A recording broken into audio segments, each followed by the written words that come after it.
Honorable Président, honorables membres du bureau, honorables députés et chers collègues, je voudrais saisir l'occasion, tout en remerciant les ministres pour cette initiative, que m'offre l'examen de ces projets de loi, modifiant et complétant la loi numéro 16/013 du 15 juillet 2016 portant statut des agents de carrière de service public de l'État, pour en évoquer une catégorie particulière, celle de l'enseignement primaire, secondaire et technique. En effet, les agents et cadres de ces sous-secteurs sont sur papier des agents de carrière de service public de l'État, mais gérés comme des journaliers. Les anomalies se notent de la nomination à la mise à la retraite en passant par la promotion. S'agissant des nominations et de la promotion dans les écoles conventionnées et non conventionnées, une simple commission d'affectation signée par un coordinateur pour le cas de représentants des gestionnaires des écoles conventionnées catholiques, kimbanguistes, ainsi de suite, ou signée par un sous-provède, commission d'affectation suivie d'un numéro de CECOP, ce service a changé de nom bien sûr entre-temps, pour mécanisation suffisent. Donc il suffit d'avoir la commission d'affectation, il suffit de l'envoyer au CECOP, on lui donne un numéro et il est payé et mécanisé. Naturellement, ils sont dépourvus de tout numéro matricule et leur promotion est à la merci et aux humeurs de leur chef. Collègue. Quant à la retraite, Collègue. les derniers... Oui. Oui, Président. Allez-y, allez-y. Quant à la retraite, les derniers enseignants, on doit les rappeler, ont été retraités en 1984. Les enseignants retraités en bonne et due forme l'ont été en 1984. Tous les enseignants victimes du poids de l'âge, certains avec plus de 60 ans de service, je dis bien 60 ans de service, sont simplement élagués des listings de paye et remplacés illico presto par des jeunes, les privant ainsi même du droit au repos. Ne parlons même plus de veuves, veufs et orphelins qui ne peuvent espérer bénéficier de la rente de survie.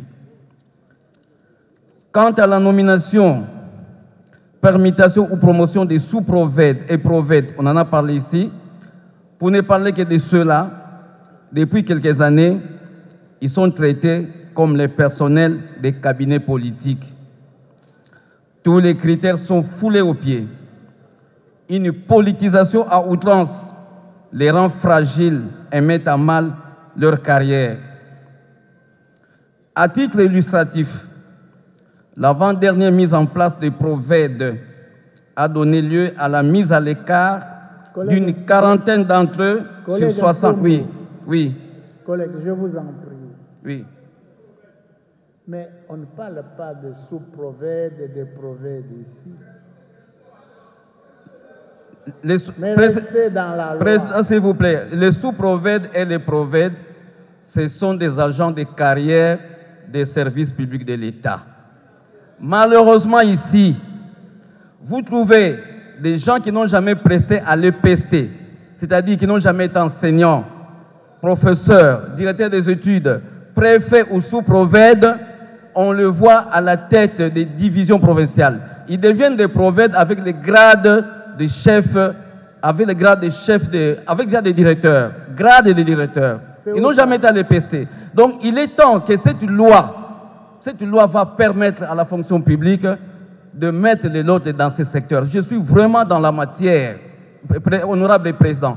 Je viens de ces domaines, je vis de ces domaines.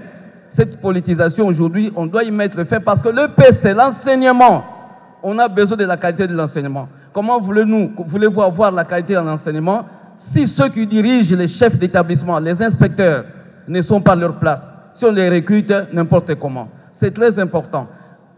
Honorable Président, vous vous rendez compte, je termine pour vous montrer l'ignorance de certains d'entre eux et qu'ils viennent d'un peu partout. Vous voulez travailler avec un prophète autour des matières, des problèmes de la communauté.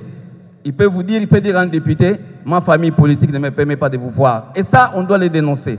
C'est pour cela que je demande au ministre de nous dire par quelle disposition de cette loi il entend bien gérer cette affaire pour que les enseignants de l'EPST soient de vrais agents de carrière de service public de l'État dont on respecte la nomination, la promotion et même, comme à l'époque, organiser des concours pour que notre enseignement soit de qualité parce que géré par les hommes de qualité et qui ne soient pas votés, qui ne soient pas nommés par népotisme, clientélisme et militantisme. Je dis et je vous remercie.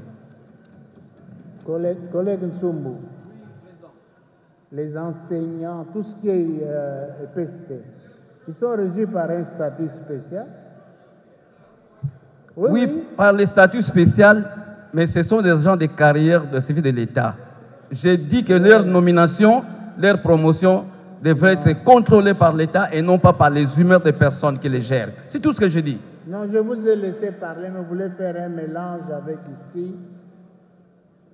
Vous savez, pour être sous-prophète et prophète, il faut être préfet. Il faut avoir été préfet. Non, non. Il y a beaucoup de prophètes qui ne viennent même pas de l'EPST. Ou s'il est un prophète, il a été professeur d'éducation physique ou professeur de gymnastique et il se retrouve sous-prophète ou prophète. C'est ça la vérité, on peut le vérifier sur le terrain. Ça ne fait rien. Venez nous communiquer les noms et nous allons saisir le ministre de l'EPST. Ça va, si c'est ça, alors vraiment je viendrai vous le dire. Sur 60 prophètes, 40 ont été mis à l'écart. Et on les a remplacés par des gens sans profil et qualité. Venez nous communiquer, on va vous le dire.